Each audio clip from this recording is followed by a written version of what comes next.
Hello student, welcome to my channel learning Pathshala. आज हम करेंगे एक्सरसाइज 3.1। इससे पहले मैंने इंट्रोडक्शन वीडियो में आपको सारी डेफिनेशन क्लियर करवा दी है, तो जिसने वो डेफिनेशन नहीं देखी है पहले उन डेफिनेशनों को देखेंगे, सीखेंगे, उसके बाद एक्सरसाइज कंप्लीट करेंगे। देखिए फर्स्ट क्वेश्चन है आपका, given here are some figures. यहाँ पर कुछ फिगर्स दिए गए हैं और आपको ये नीचे दिए हुए क्वेश्चनों को सॉल्व करना है। देखो फर्स्ट क्वेश्चन है आपका सिंपल कर्व। सिंपल कर्व की डेफिनेशन हम पढ़ चुके हैं। सिंपल कर्व में ये बताया गया था कि जब आप कोई फिगर को बनाते हो, एक प्लेन पेपर में आप जब कोई फिगर बनाते हो किसी शार्प पेंसिल की मदद से और अपने हैंड को बिना लिफ्ट करे हुए, तो एक जो कर्व बनता है उसको हम बोलते हैं सिंपल कर्व। अब आप देख सकते हैं कौन सा डायग्राम है जिसमें हम अपने हैंड को बिना लिफ्ट करे हुए बना सकते हैं। देखिए फर्स्ट वाले अगर आप डायग्राम को देखते हैं, देखो यहाँ से हम स्टार्ट करते हैं। ये देखिए बिना हैंड को लिफ्ट करे हुए मैंने पूरा डायग्राम बना दिया, तो वन आपका सिंपल कर्व हो गया। सेकंड में आप देखिए यहां से स्टार्ट किया,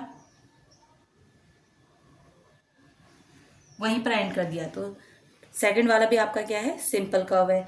उसके बाद देखिए फिफ्थ आपका सिंपल कर्व है, जैसे यहां से स्टार्ट किया वहीं पर एंड किया, ये भी सिंपल कर्व है। सिक्स आपका सिंपल कर्व है एंड सेवन है। अब क्वेश्चन ये है कि थ्री सिंपल कर्व क्यों नहीं है। देखिए थ्री में देखो दो अलग अलग डायग्राम दिए हैं। अगर आप बाहर वाला बनाओगे फिर आपको हैंड लिफ्ट करने के बाद फिर अंदर वाला बनाना पड़ेगा, तो ये नहीं हो सकता है। और सिंपल ये नहीं हो सकता है, देखो ये वाला नहीं हो सकता है, फोर वाला नहीं हो सकता है और एट वाला नहीं हो सकता। अब क्यों नहीं हो सकता उसका मैं अभी रीजन बताऊंगी।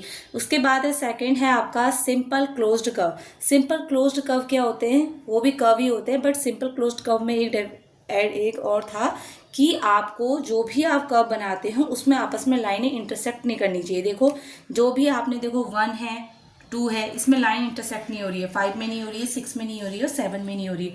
लेकिन देखो फोर में आपकी लाइंस क्या हो रही है, इंटरसेक्ट हो रही है, मतलब आपस में टच हो रही हैं। और ये तो आपका सिंपल कर्व ही नहीं है, तो सिंपल क्लोज्ड कर्व भी नहीं होगा। और इसमें भी देखो लाइन इंटरसेक्ट हो रही है, देखो यहाँ पर भी लाइन इंटरसेक्ट हो रही है और यहाँ पर भी आपकी लाइन इंटरसेक्ट हो रही है, तो ये भी आपका सिंपल क्लोज्ड कर्व नहीं है।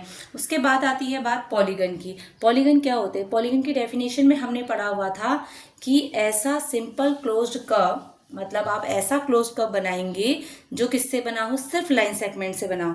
तो देखो आप ये लाइन सेगमेंट से नहीं है, ये लाइन सेगमेंट से है, बट ये आपस में क्या कर रहे हैं, इंटरसेक्ट कर रहे हैं, तो ये क्लोज कर्व नहीं है, सिंपल क्लोज कर्व नहीं है, तो ये पॉलीगन भी नहीं है, ये भी नहीं है, ये नहीं है। ये देखो यहाँ पे तो लाइन्स है बट यहाँ पर कर्व है, और यहाँ पे लाइन है तो यहाँ पे कर्व है, तो ये सब आपके पॉलीगन नहीं है।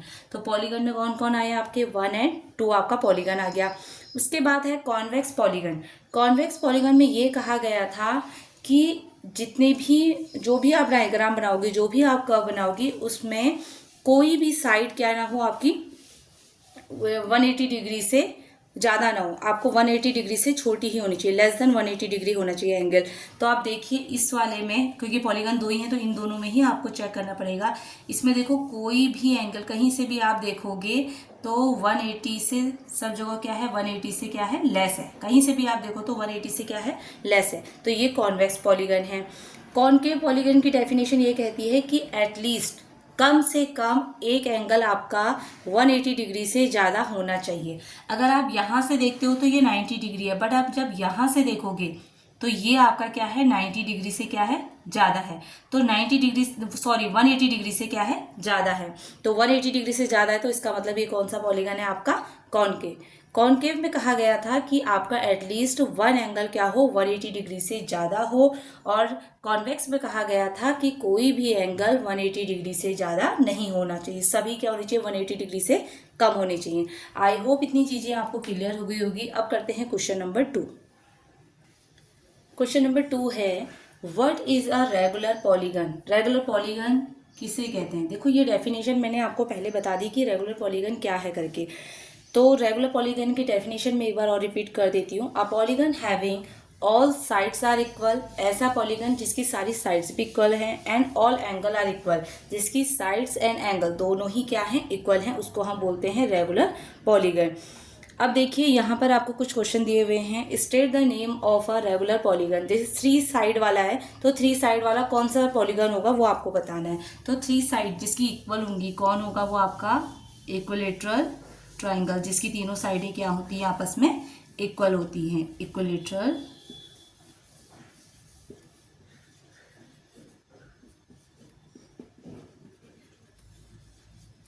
दूसरा है आपका 4 साइड किसकी इक्वल होती हैं बताइए। तो 4 साइड हमारी होती है किसकी, स्क्वायर की। स्क्वायर की चारों साइड एंड चारों एंगल क्या होते हैं, आपस में इक्वल होते हैं। तो ये भी हमारा क्या कहलाया, रेगुलर पॉलीगन। नेक्स्ट है आपका 6 साइड। तो 6 साइड किसकी होती है हमारी, हेक्सागन की। 1 2 3 4 5 6। तो ये 6 साइड आपस में क्या होती है, इक्वल होती है एंड एंगल भी इक्वल होते हैं। तो हमारा 6 साइड वाला कौन हो गया, हेक्सागन। ये मैंने पहले भी करवा दिया आपको, तो जिसने वो नहीं देखा है पहले उसे देख लीजिएगा। और ये जो एक्सरसाइज है ये यहीं पे कंप्लीट होती है। वीडियो अच्छी लगी तो प्लीज़ वीडियो को लाइक शेयर और चैनल को सब्सक्राइब जरूर करें। मिलते हैं नेक्स्ट वीडियो में। Thank you.